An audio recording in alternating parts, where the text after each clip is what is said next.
The Right Honourable Lord Peter Hain serves in the House of Lords in the UK Parliament. He spent 12 years with Labour government, serving under Prime Ministers Tony Blair and Gordon Brown, and 7 years in the British Cabinet.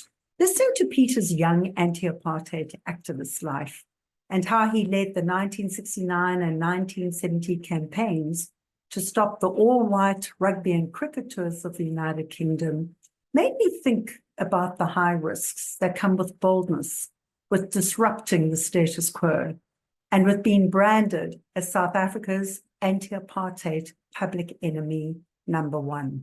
Peter endured the forcible exile of his family from South Africa, assassination attempts, and being framed and later acquitted in a criminal bank robbery in London for a crime he did not commit. So how do you lead and stay alive?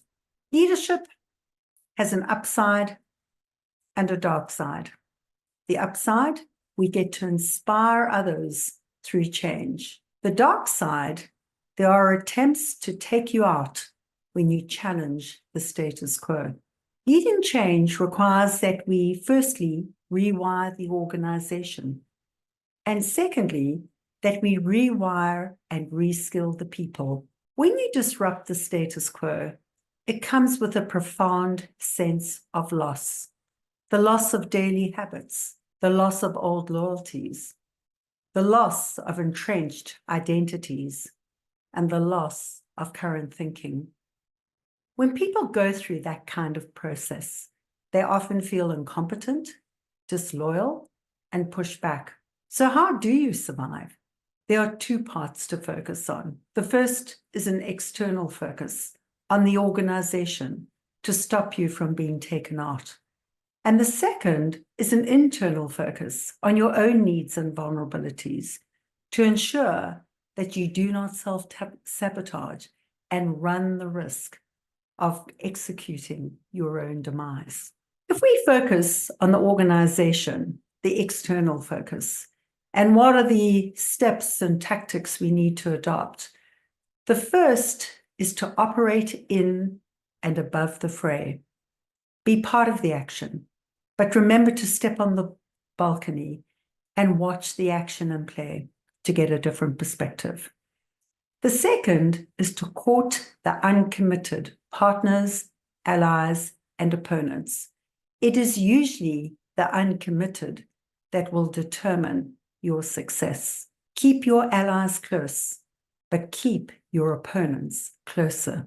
Thirdly, it's really important to publicly acknowledge the pain and losses, to practice what you preach, and publicly recognize your part of the mess. When the finger is faced only forward, you become the target. Fourthly, it's also important to cook and moderate the conflict. Give people a safe place to bubble over, moderate the heat, and manage the temperature range and tolerance as the temperature drops and rises.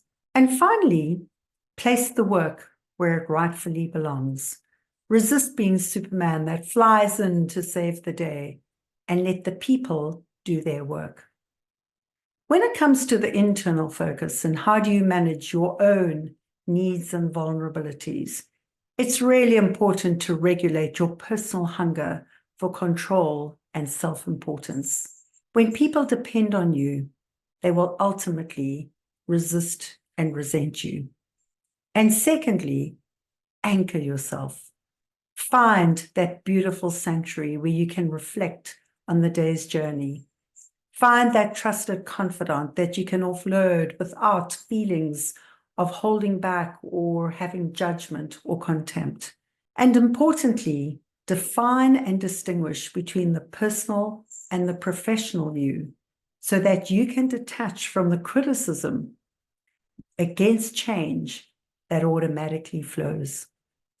So until next time, remember that leading boldly is about making thoughtful, clear choices.